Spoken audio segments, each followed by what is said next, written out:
comigo botar uma lupa em todos os 4 golaços que tiveram nessa partida? Vamos logo pro primeiro gol. Vamos lá. O goleiro ia sendo pressionado pelo Yuri Alberto e mandou a Olha só. 5 minutos de partida. Beleza? 5 minutola de partida. O goleirão dá uma bicuda pra frente. Olha como é que a gente toma gol escroto. Como é que a gente toma gol escroto. E esses gols escrotos só acontecem no início do jogo, tá? Tem uma galera que tem um hábito de analisar dados de times. Tem o pessoal lá da... Esqueci o nome. Parimetrics.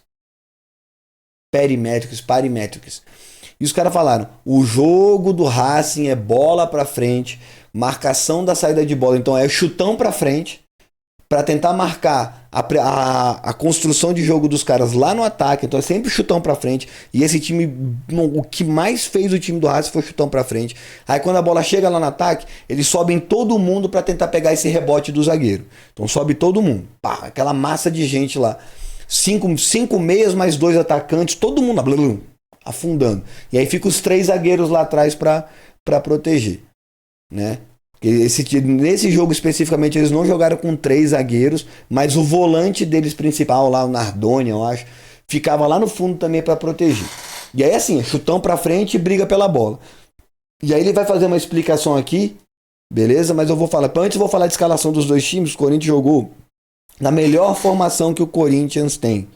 Melhor formação. É a formação que o Corinthians domina o meio de campo, troca passe com qualidade e chega com qualidade no ataque com muita gente. Chega com muita gente. Os 2 laterais, pelo menos 2 meias, mais os 2 volantes que o Corinthians tem chegam no ataque, mais os 2 atacantes e mais o Garro ou o Coronado, quem quer que seja o armador do time. É aquele trequartista, né, que o pessoal chama. Aquele cara que fica...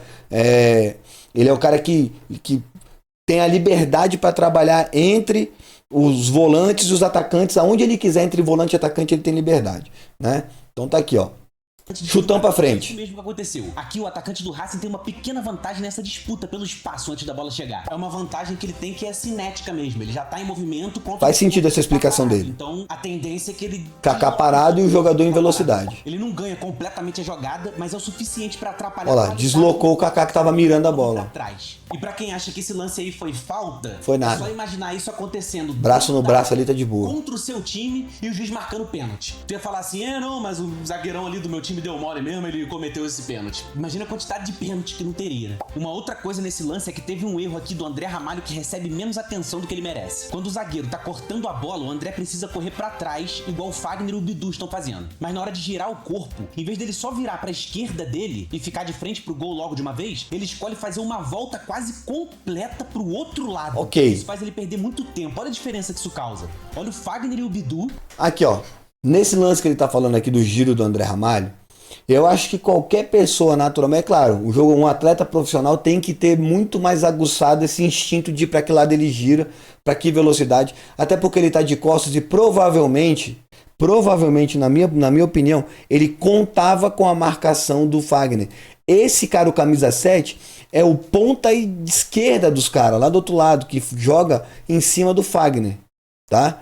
Então ele é o ponta esquerda. O Bidu tá marcando o ponta direito, o centroavante tava com o Kaká, e o ponta esquerdo, que é esse Salas que faz esse golaço aqui, tava na marcação do Fagner. Então quando essa bola passa para cá, na minha visão do processo, o Ramalho sabia que estava o Fagner aqui marcando, então ele virou para acompanhar a jogada, não foi nem para tentar cortar esse lance, qualquer coisa, ele só virou para acompanhar a jogada, porque os 3 atacantes estão aqui, não tem mais ninguém no campo de ataque dos caras, os 3 atacantes estão aqui, daqui para trás é tudo meia, aqui é o Quinteiro e dali para trás é volante e zagueiro. Então aqui os 3 atacantes estão aqui, ó. O André Ramalho tá vendo 2 atacantes aqui, o terceiro tá na conta do Fagner. Por isso que eu acho que esse giro dele foi muito mais porque ele tava, vou acompanhar a bola aqui porque minha zaga vai tirar. Pra onde eles estão virados, e olha agora como que o André se atrasa muito girando o corpo pro lado errado. A bola cai justamente onde ele estaria, se não tivesse... A bola cai aonde ele estaria? Não. E mesmo que ele tivesse girado rápido, essa bola não chegaria aqui. O erro aqui, novamente, está na Avenida Fagner.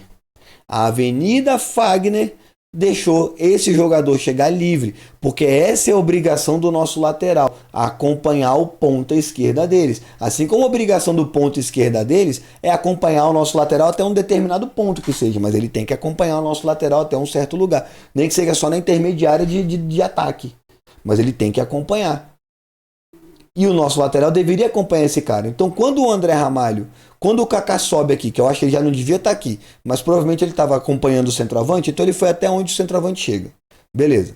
O nosso André Ramalho aqui estava na cobertura do Kaká. O Kaká errou a cabeçada, calculou errado, tomou aquele trombadinho do cara, calculou errado. O nosso zagueiro que estava na sobra do Kaká contou com o nosso lateral, e o nosso lateral não marcou. Nosso lateral estava, como sempre, atrasado na jogada. A posição do Fagner era aqui, ó, brigando com esse cara, atrapalhando ele. O Fagner não faz absolutamente nada. Eu não gosto do Fagner. Foi o maior erro, um dos maiores erros de gestão do time de futebol do Corinthians foi ter renovado com ele 2 anos. Desperdiçado tanto de movimento. É claro que é injusto responsabilizar ele por esse gol sofrido. Não é isso que eu tô falando. Ele deu um pouco de azar no lance ali, mas assim, o azar privilegia esse tipo de atitude. E aí o maluco fez um golaço. Os movimentos, não pega os atalhos que tem que pegar, acaba não chegando num posicionamento perfeito na hora certa. Aí o azar olha mais pra esses caras mesmo. Inclusive, eu acho que é o mesmo caso do Hugo. É injustiça responsabilizar ele por esse gol. Acho que o tal do Salas foi muito feliz na finalização. Golaço, não tem o que falar. Privilegiou o cara que não tava. Esse cara nunca mais vai fazer esse gol na vida, tá? Essa parada que eu comentei. Esse chileno aí nunca mais vai fazer esse gol na vida. O corpo que tá em movimento vai de encontro com o corpo que tá parado, então é a vantagem desse que tá em movimento. É a parada, é uma das coisas que mais acontece no futebol. Existe uma vantagem numérica, 4 contra 3, 2 contra 1, e a vantagem cinética. Antes do gol do Corinthians, o Memphis estava usando e abusando disso. Olha só como ele é malandro. Primeiro ele espera uma. Aqui vamos ver, é craque demais, tá? Memphis joga bola pra caralho, tá? O defensor não tá mais olhando e assim ele vai tentando sempre ter espaço pra jogar. Olha o defensor vindo aproximar um pouco mais e ele corre no contramovimento. Ele força o adversário a recuar acompanhando ele e de novo ele breca pelo ponto cego pra tentar. Olha como é que ele se mexe, velho. Um possível passe. Aí aqui ele tá o tempo inteiro, velho. O Carrilho vai lá pela esquerda e o cara que tá grudado no Memphis prevê uma situação de 2 contra 1 e começa a se preocupar com a cobertura do lance. Então ele se afasta um pouco do corintiano. E agora acontece o que eu acho o ponto mais relevante de todos. Esse zagueiro aqui vai tirar o espaço do Memphis. O que parece uma boa ideia, né? Ter um jogador perigoso numa área central na entrada da área que pode finalizar pro gol. Agora que o zagueiro abandonou a última linha e o Yuri Alberto tem uma cratera pra explorar. O Memphis dá uma pisadinha que parece ser inocente, mas é o suficiente pra fazer o zagueiro dar um passinho falso. É porque o zagueiro também já sabe que ele abandonou aquela cratera ali. Ó, presta atenção. Isso é a parada mais maneira desse canal. Essas visões que esses caras têm de conhecimento técnico e tático do jogo, que às vezes a gente mais leigo assim não tem. Esses caras fazem isso aí há quantos anos, velho? E a gente às vezes não vê essas paradas. Presta atenção nessa explicação dele do porquê, como que o Memphis conseguiu afundar esse zagueiro e toda a marcação dos caras para deixar o Yuri Alberto livre. É maravilhoso isso, cara. O zagueiro dá um passinho falso. É porque o zagueiro também já sabe que ele abandonou aquela cratera ali na última linha. Ele sabe que tá abandonando uma parte perigosa que deve ser protegida para evitar a finalização mais perigosa ainda. Então ele tá com isso na cabeça. Quando o Memphis dá uma ameaçadinha de leve para aquela cratera que ele sabe que ele abriu, o cara já tá doido para morder essa isca mesmo. Então ele deu um passinho falso ali que deixou o Memphis passar. Quando um jogador perigoso de fama internacional entra numa zona perigosa da grande área, isso chama a atenção de toda a zaga adversária que foca na bola e deixa o Yuri Alberto completamente livre para cavar com categoria cara a cara com o goleiro. Cara, o futebol do Yuri Alberto é bem mais do que é mostrado por ele. Toda a zaga. Ó, se você falar pra mim agora, vendo, porque na hora da dinâmica a gente não vê. Se você olhar pra esse gol do Yuri Alberto e falar pra mim que você não... Você é torcedor do Corinthians ou não? Se na hora que você vê a matada dele, você fala, puta que pariu, deixou a bola escapar. E outra, não são só 4 zagueiros. Todos esses dois aqui, ó, tem esses 4 que vieram dar trabalho pro Memphis e mais esses 2 que estavam na jogada. A gente vai somar aqui 6 marcadores que o Memphis atraiu. 6 marcadores que o Memphis atraiu e o Yuri Alberto sozinho aqui. Qual que é a vantagem do Yuri Alberto jogar com 2 atacantes e não com 3 atacantes? Quando você joga com 3 atacantes, e é o que vai ser o grande erro do Ramon, mais uma vez, assim como foi quando iniciou com o Flamengo com 3 atacantes, o Corinthians não tem 3 atacantes, o Corinthians não pode jogar com 3 atacantes, porque o Corinthians, o elenco inteiro do Corinthians é feito de 2 atacantes, Yuri Alberto e Memphis. Todos os outros atacantes são complementares, eles podem substituir uma posição, mas eles não podem assumir uma posição nova. Não sei se isso fica claro, mas por exemplo, o Romero pode assumir a função do Memphis de sair da área e tentar construir jogo fora da área como o Memphis faz. O Romero consegue fazer isso. O Thales Magno consegue fazer isso, né? O Romero consegue substituir o Yuri Alberto de se movimentar de uma ponta para outra, mas não ser um ponta. É um cara que se movimenta de um lado para o outro do campo para receber jogada em direção ao gol. O Romero pode fazer isso, o Thales Magno pode fazer isso. Pedro Henrique não pode fazer nada, o Pedro Henrique vai pro lixo. E o Giovani tá com problema contratual e o Ramon falou que ele não joga enquanto não resolver o problema contratual. Logo, o Corinthians tem 4 atacantes. Eu vou desconsiderar o Pedro Henrique. O Pedro Henrique tá fora de qualquer matemática pra mim, ele não é jogador pra jogar em nenhum time da Série A. Pra mim, Pedro Henrique não pode jogar em Série A nenhum time da Série A. Pedro Raul nem no banco fica mais. Então foda-se Pedro Raul. Então eu consigo imaginar 4 jogadores no Corinthians. Memphis, Yuri, Romero e Thales Magno. Certo? Thales Magno e Romero podem fazer a função do Memphis. Thales Magno e Romero podem fazer a função do Yuri. Eu botei o Memphis aqui no meio, porque são o Memphis joga em 4 posições que você pode ter de atacante. Ele joga em 2. Né? Ele joga de centroavante e ele joga de segundo atacante, saindo da área para receber bola. O Yuri Alberto joga em mais 2. Ele joga tanto de segundo atacante mais pela direita, quanto de segundo atacante mais pela esquerda. Thales Magno e Romero conseguem fazer a função de segundo atacante e de atacante, de não centroavante, mas de atacante. Então o Memphis pode ser substituído pelo Yuri e pelo Thales Magno, e o Yuri pode ser substituído pelo Romero e pelo Thales Magno, o Memphis também. A gente não tem 3 atacantes. Se você mudar essa formação e botar um ponta, 2 pontas e um centroavante, o Yuri não é centroavante fixo, o Memphis pode fazer a função de centroavante fixo. Mas se você fizer isso, você tem que contar com o Memphis no time. Mas a gente não tem pontas. O Yuri não sabe jogar de ponta. O Romero não sabe jogar de ponta. O Romero já foi ponta na carreira dele. Hoje o Romero é um centroavante. Vão ter algumas jogadas do Romero. Acho que nessa partida ainda aparece uma ou outra. Ou ele armando o jogo lá atrás, ajudando na marcação e botando. Mas no meio de campo, não é na ponta. Ele não. Cara, o Romero, em nenhum momento da partida, ele veio ajudar o Fagner. Em nenhum momento da partida o Romero estava dando combate pro Fagner. Não sei se por ordem do Ramon Dias, do Emiliano e do Ramon, ou se porque ele não consegue mais acompanhar. Ele simplesmente não consegue mais fazer isso. O Yuri também não volta para marcar para ajudar o Bidu ou o Fagner, o que quer que seja. Muito menos o Memphis. O Memphis é o que mais voltou para marcar. Dos 3 foi o Memphis. Só que aí você isola o Yuri numa ponta. Onde é que o Yuri tá aqui? Daqui a pouco onde é que ele vai fazer o segundo gol? Aqui, ó. E aí você bota 3 atacantes, o Yuri ficou preso aqui. Ele só andava aqui. O Romero só andava aqui. E o Memphis ficou aqui nesse bololô. Ou seja, você tirou toda a mobilidade do ataque do time, que é o que faz o Yuri Alberto entrar no modo Saiyajin. O Yuri Alberto é Saiyajin quando o Yuri Alberto pode jogar à vontade no ataque. Quando o Yuri Alberto não chama a atenção de marcação. Quando o Yuri Alberto tem tempo para marcar. Dá uma sacada na matadinha do Yuri. Ó. Tocou na bola. Onde essa bola vai parar? Meu Deus, que pânico. Nossa, o goleiro saiu. E o medo? Aí é o Yuri Alberto Saiyajin, né, velho? O Yuri Alberto com tempo para dominar, correr e chutar. Olha o tempo todo que o Yuri Alberto teve aqui.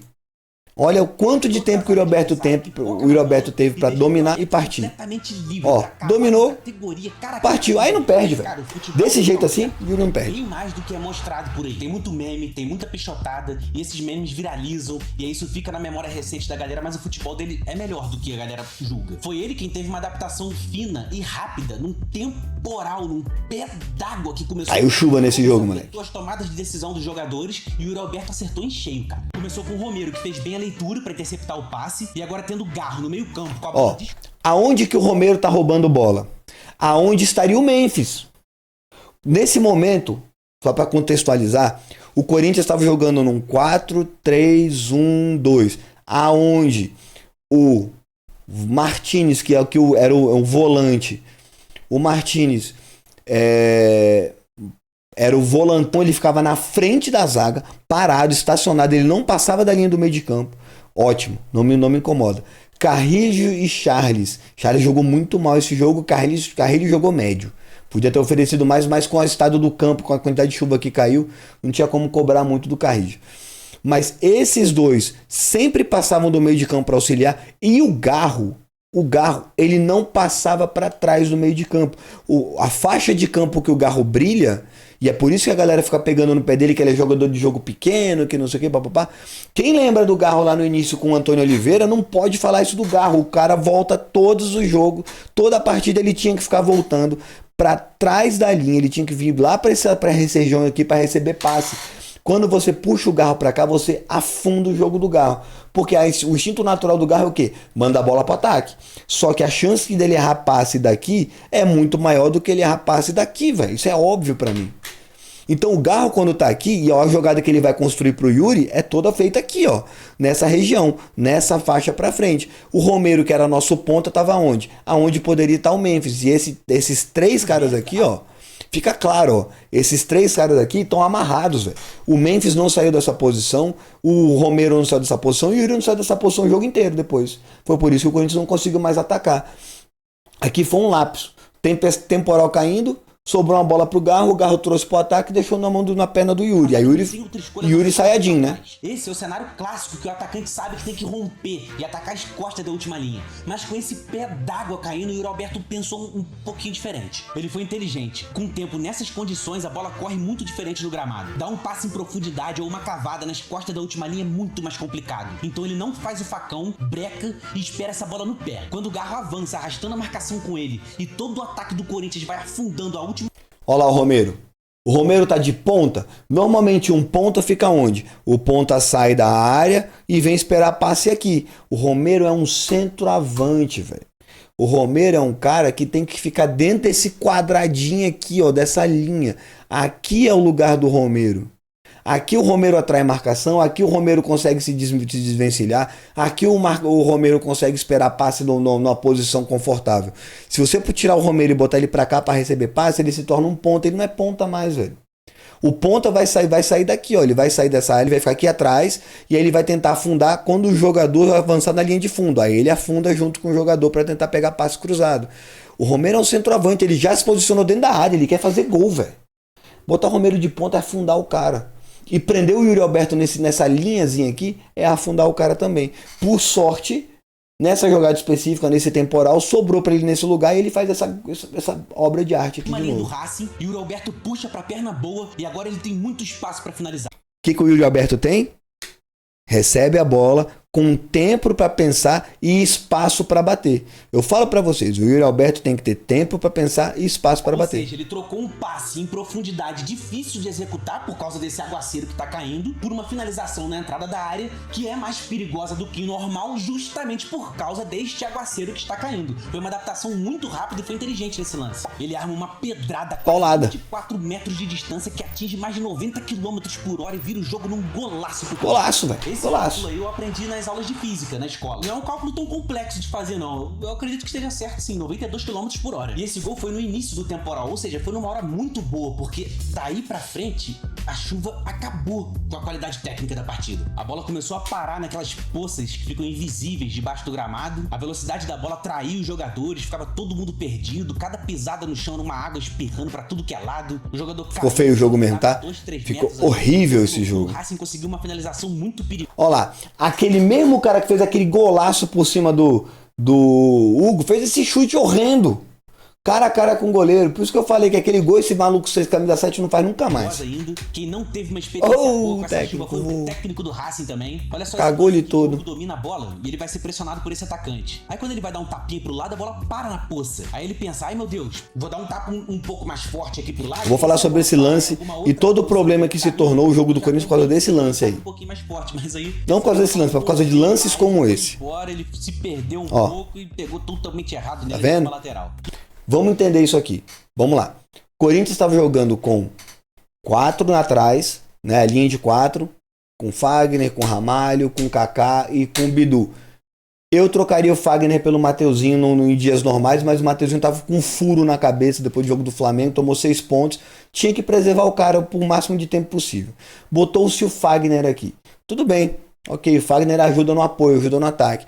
O problema é que o Fagner não sobe no ataque quando o time tá com 3 atacantes. Dificilmente o Fagner vai para ataque porque os jogadores do Corinthians não sabem jogar nessa formação E ele e o Romero ficaram batendo cabeça várias vezes ali quando o Fagner subia. O Romero já estava ali puxando 2, 3 marcadores ali para aquela região. O Fagner ficou preso aqui atrás. O Fagner não conseguiu sair da zaga. É onde o Fagner não joga bola. É na zaga, né? Enfim. Aí o que aconteceu?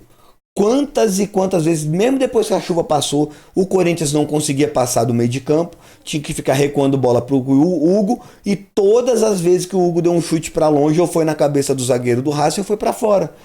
Você imagina, já é difícil no futebol você manter posse de bola. O Corinthians é um time que precisa da posse de bola para dar espaço para os atacantes, pro Yuri, pro Memphis e pro Garro trabalhar. Aí o Garro tem que ficar vindo aqui onde tá o Carrijo e o Charles o tempo inteiro para ajudar. Toda hora o Garro tem que vir aqui para ajudar, tanto na marcação como para receber passe, para poder armar o jogo. Os atacantes são totalmente inoperantes. Da hora que fez a mudança pro Romero em diante, os atacantes ficaram praticamente inoperantes, certo? E aí toda hora que a gente não conseguia quebrar essa marcação por pressão do Racing, que todo mundo sabia que o Racing ia fazer isso, era bola no Hugo, o Hugo dá chutão pra frente, ou devolve pra zaga do adversário, ou joga pra linha de fundo. Isso aqui aconteceu infinitas vezes. Assim que encerraram o primeiro tempo, e aí isso fica na memória recente do jogador, tá ligado? Ele tá o tempo inteiro fazendo uma leitura de como que tá o jogo, ele tá sentindo a atmosfera, o ambiente, o gramado. Aí na volta pro segundo tempo, bem no iniciozinho, o Martirena dominou essa bola aqui, e o Garro não vai imaginar que pode acontecer um movimento muito técnico, um drible. Aqui já começa um problema, beleza. O Corinthians estava 2-1, ganhando o jogo apertado, totalmente inoperante. O Corinthians parou de jogar bola a partir dos 33 do segundo tempo, foi quando entrou o Romero, se eu não me engano. E aí o time, ou anda um pouco antes, 28 minutos, o Corinthians ficou inoperante, parou de jogar bola, afundou o Corinthians não conseguia chegar. Romero andando, Memphis aqui no meio também sem receber passe, e Yuri sem receber passe. Romero nulo na partida, nulo, totalmente inoperante no jogo. Memphis não tá 100% para ficar indo e voltando, marcando o tempo inteiro, e não é a característica dele. E o Yuri é um cara que também, velho, se você pedir para ele fazer, ele faz. Se você não pedir, ele não faz. Ele fica aqui no ataque esperando bola. O Garro, onde é que tem que ficar marcando aqui? O lugar do Garro é aqui, ó. Nem que volte Yuri, volte mesmo, mas o lugar do Garro não é aqui, é aqui. Então toda a derrocada do Corinthians nessa partida começou aqui, ó. Nessa formação, 3 atacantes inoperantes, o meu meia, que é para estar recebendo bola livre, tá tendo que marcar, e aí vocês vão ver a lambança, que era o cara que já estava cansado no primeiro tempo, que é o Charles, o tanto de lambança que ele faz, a cabacice do Charles, que já estava cansado, o Ramon viu que ele estava cansado, mesmo que tenha perguntado, Charles, você tá bem? Tô, professor. Todo jogador fala, tô ótimo, quero jogar. O cara pode estar podre, não, tô bem, pode mandar bala. Tava mal. Se você já tivesse trocado, provavelmente um jogador com a cabeça mais fria, com a mente mais clara, teria evitado essa cagada aqui. Na bola ou qualquer coisa assim. Ele tomou uma caneta de cinema. Aqui? Lindo, tá? Caneta foda. Mas o Garro não era pra estar marcando mesmo. Um atacante até intermediária. Olha como ficou a última linha do Corinthians. Nesse momento específico. Caos. A zaga tá uma zona. Caos. Agora, com essa bagunça, é hora do Corinthians negociar o prejuízo. Eu vi muita gente condenando o Charles nesse lance aqui. E, rapaz, pior que foi mesmo. Com a zaga tão desarrumada e a área tão exposta, ele tem que ganhar o máximo. Ó, essa análise agora das cagadas do Charles nessa jogada é primordial, maravilhosa. De tempo possível para a última linha se organizar. Esse é o papel principal do volante. O papel do volante é ajudar a zaga, proteger a zaga. Certo? Você tem que se preparar porque a sua zaga tá... Cara, não é possível que ele não tava... Ele saiu daqui, ele viu toda a bagunça que tá e ele veio pra cá exatamente pra cobrir essa bagunça aqui. Olha como é que são as atitudes dele durante toda essa jogada. Proteger a última linha, mas ele vai de primeira num bote displicente. Nossa. E toma um corte seco e expõe de vez os zagueiros. O André Ramalho se vê obrigado a abandonar a linha e saltar a pressão. O Bidu tem uma leitura ok aqui e vai cobrir as costas do zagueiro. Mas olha o que o Charles faz. Ele simplesmente ignora as linhas de passe e corre atrás da bola sem nenhum raciocínio lógico. Olha a trajetória que ele faz correndo. Ele só vai atrás da bola de um jeito muito juvenil, sem tentar fazer uma leitura da jogada, sem ler as intenções do adversário. Como o Bidu cobriu direitinho o André, a única opção que sobra pro Charles seria marcar essa linha de passe. Mas ele corre numa trajetória que escancara ela ainda mais. Nesse lance ele errou feio e foi um dos principais responsáveis pro adversário conseguir uma finalização limpa aqui. E o chute foi perfeito. Aí golaço, né? O comportamento da bola na grama encharcada, indefensável. O Charles já tinha dado sinais claros de cansaço ainda no final do primeiro tempo. E esse cansaço nunca é físico só, né? É mental também. muito provavelmente isso afetou as tomadas de decisão dele. E além desses lances que a gente viu, da chuva e dos gols, tiveram alguns lances que podem fazer falta pro jogo da volta, cara. Um deles foi uma cabeçada do André Ramalho, que considerando onde ele acertou o alvo, essa bola entra uma a cada 3 vezes. Olha que merda. A bola entra uma a cada 3 vezes e dessa vez não entrou. Que merda. O goleirão salvou bonito essa daí. Teve uma assistência maravilhosa do Yuri Alberto pro Romero. Ó o Romerão. Aí esse meu consagrado aqui, esse rapaz aí, ele vai tentar ajudar o Romero. Ele vai tentar meter um caô pro Romero pra dizer que o Romero foi atrapalhado pelo campo, pela bola. Não. O Romero errou. Ele meteu a canela na bola. O centroavante bom mesmo, um bom jogador, tinha empurrado essa bola pro gol. Mas vamos lá, ele vai dar os caôzinhos dele aí pra... Né? O cérebro do jogador ali... Desculpa, Romero. E aí, novamente, insisto, o Romero não é ponta. Olha onde é que tá o Romero. O Romero é centroavante. O Romero é dentro da área. Por mais que ele tenha perdido esse gol, é uma grande, excelente característica do Romero que tem que ser aproveitada quando ele está em campo. O Romero sabe se colocar nos pontos vazios dentro do campo. Toda vez que o Romero toca na bola dentro da área, tá? Toda vez que o Romero tá, ó, vamos ver desde mais para frente um pouco a jogada, ó. O Romero tá aqui, ó. O Romero não é um ponta. Se ele fosse um ponta, beleza, vamos dar o play aqui. Do André Ramalho, que considerando onde ele acertou o alvo, essa bola entra uma a cada 3 vezes. O goleirão... Se o Romero fosse um ponta, aonde que tava o Romero? Aonde tá o Coronado? O Coronado corre para cá pro lado porque tem sempre um buraco vazio, porque o Romero não é ponta. O Romero é centroavante. Olha onde é que o Romero se posiciona desde o início da jogada. Dentro da área. Assim como o Yuri Alberto não é um ponta, porque o ponta ele puxa um pouquinho mais para trás e espera a bola ir para dentro da área para depois ele afundar dentro da área e tentar pegar rebote, pegar uma bola cruzada. Não, velho.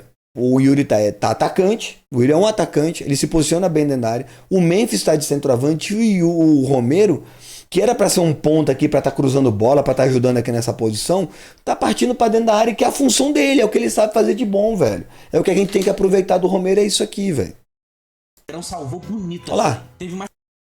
Aí vai vir um cruzamento lá na lateral, lá pro Yuri. O Yuri, como um bom atacante, né, um bom segundo atacante, que consegue pensar mais no time do que nele mesmo, é diferente do centroavante, que pensa no gol. Ele quer afundar a bola para dentro do gol. O nosso segundo atacante tá aqui, ó.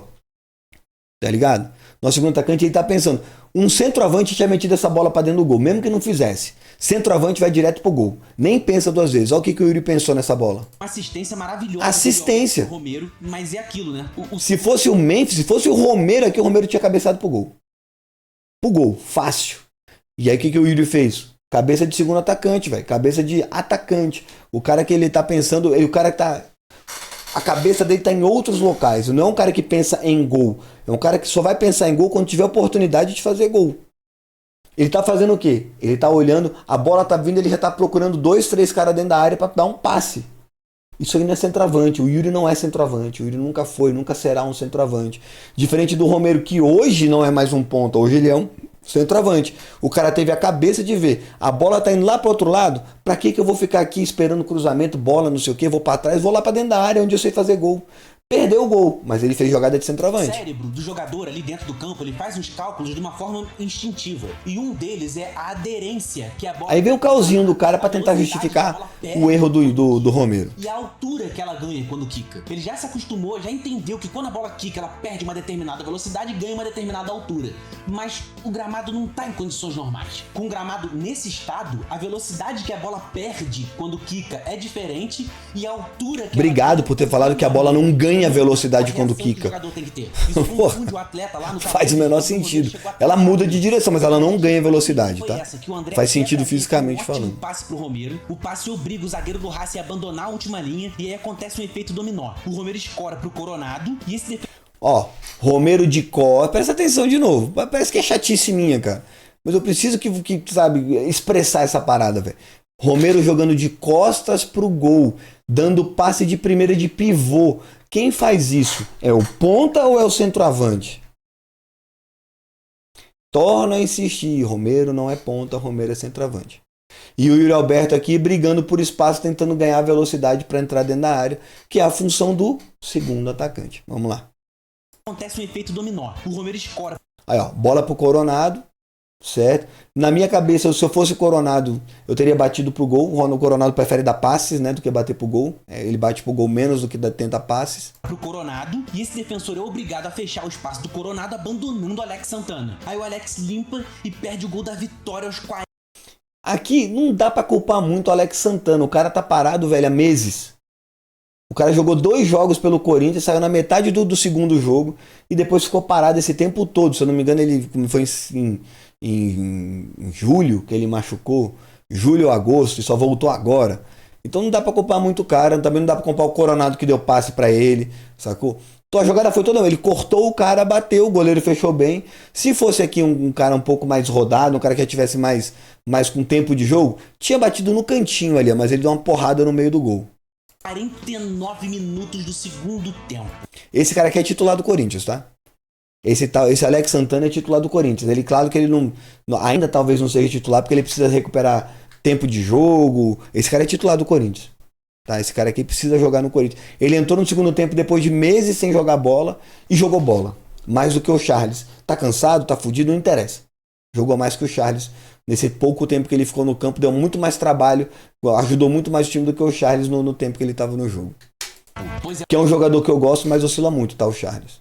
O Corinthians tem uma missão complicadíssima pro jogo. Faltou um lance do Memphis no final da partida, que o Memphis recebe a bola meio que na ponta esquerda, parte para cima do zagueiro, dá um toquezinho curto pro lado, bate curvado, a bola passou raspando no ângulo.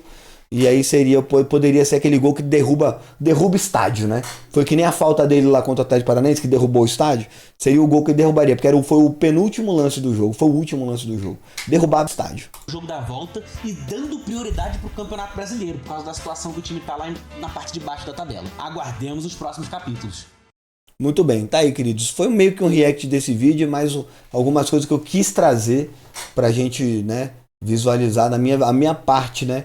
A minha visão do jogo e dos problemas do Corinthians. Então, os problemas do Corinthians começaram aonde? Especificamente aonde? Exatamente no momento em que o Corinthians trocou um volante do jogo que estava rodando perfeito na mão do Corinthians, que o Corinthians poderia ter feito 3, 4 gols, porque o Corinthians teve excelentes jogadas até a chuvarada começar, o Corinthians teve chance de fazer mais gols, muito mais gols, tá?